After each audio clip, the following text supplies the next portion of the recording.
மொபைலோட விலைக்கும் அதில் இருக்கிற விஷயத்துக்கும் சம்மந்தமே இல்லை அப்படிங்கிறது இப்போ தான் எனக்கு தெரிஞ்சது. நான் வந்து பார்த்திங்கன்னா நிறைய வீடியோ மொபைல் சம்மந்தப்பட்ட நிறைய வீடியோ பார்ப்பேன், நிறைய அலசி ஆராய்வேன் என்ன மொபைல் வாங்கலாம் அப்படின்னு சொல்லிட்டு. அப்படி எனக்கு ரொம்ப பிடிச்சு சமீபத்தில் வீடியோஸ் பார்த்ததுனால, ரிவ்யூவர்ஸ் சொன்னதுனால எனக்கு பிடிச்சது வந்து பார்த்திங்கன்னா ரியல்மியில் GT60 மொபைல் வாங்கினேன். பரவாயில்ல, அவங்க சொன்ன அளவுக்கு பெரிய ஹைப் இல்லாட்டினாலும் பக்காவாக இருந்தது மொபைல். எந்த குறையும் இல்லை, ஸ்பீடுலேயும் சரி, பேட்டரிலையும் சரி, கேமராலையும் சரி, எந்த குறையும் இல்லை. அது பார்த்திங்கன்னா ஒய்ஃபுக்கு தர வேண்டிய ஒரு சூழ்நிலை ஆகிப்போச்சு. அவங்க வச்சுருந்த மொபைல் ப்ராப்ளம். சரி, இப்போ நமக்கு ஒரு மொபைல் வாங்கலாம் அப்படின்னு பார்க்கும்போது மறுபடியும் GT60 வாங்குறதா, சரி இதை விட ஏதாவது பெட்டராக பார்க்கலாம் அப்படின்னு சொல்லிட்டு நிறைய மொபைல் பார்த்தேன். எனக்கு அதில் வந்து அந்த போர்ட்ரைட் வீடியோ வந்து எனக்கு ரொம்ப பிடிச்சிருந்தது. இதில் தெரியுது பார்த்தீங்களா, இது மாதிரி போர்ட்ரைட் வீடியோ வந்து எனக்கு பிடிச்சது. அதனால் ஏற்கனவே ரெட்மியில் எல்லா மாடலுமே யூஸ் பண்ணியிருக்கேன். எல்லா மாடலுமே வாடா அப்படின்னு ஒரு கமெண்ட்டை போடக்கூடாது. நிறைய மாடல் யூஸ் பண்ணியிருக்கேன் நோட் சீரீஸில்.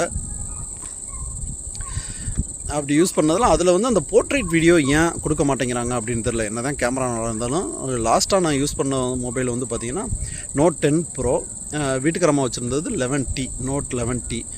அதில் கேமரா வந்து வீடியோஸ் வந்து நல்ல குவாலிட்டியாக இருக்கும். ஆனால் வந்து பார்த்திங்கன்னா அந்த போர்ட்ரைட் மோடு வந்து அதில் சப்போர்ட் பண்ணாது. சரி, இப்போ வேறு நமக்கு என்ன எடுக்கலாம் அப்படின்னு சொல்லிட்டு வீடியோ பார்க்கும்போது ரியல்மிலே வந்து 14 Pro Plus கொஞ்சம் நல்லா இருக்கிற மாதிரி ரிவ்யூஸ் எல்லாமே சொன்னாங்க. சரின்ட்டு GT60 எடுக்கிறதுக்கு GT6 எடுக்கலாமா இல்லை 14 Pro Plus எடுக்கலாமா அப்படின்னு சொல்லி பார்க்கும்போது அது கொஞ்சம் ரேட்டு கூட இருந்தது GT6. சரி, 14 Plus இப்போ ரொம்ப அர்ஜெண்ட்டாக தேவை. நானும் பார்த்துட்டோம், விவோ V50 இது எல்லாமே வந்து நமக்கு ஃபைனான்சியலாக செட் ஆகலை. அதனால் 14 Pro Plus எடுத்துடலாம் அப்படின்னு சொல்லிட்டு ஃபைனலாக ஒரு டிசிஷன் எடுத்துகிட்டு 14 Plus எடுத்துட்டேன்.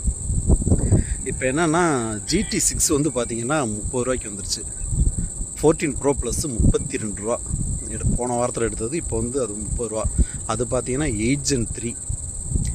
இது வந்து பார்த்திங்கன்னா 7S Gen 3.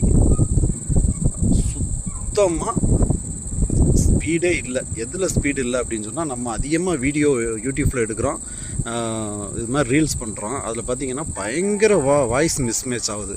மற்ற எல்லாமே okay, battery backup, photos, video எடுக்கிறது கூட ஓகேன்னு வச்சுக்கோங்களேன். ரீல்ஸுக்கு சுத்தமாக எனக்கு யூஸ் ஆகலை. நான் பண்ணுறதே அந்த வேலை தான்.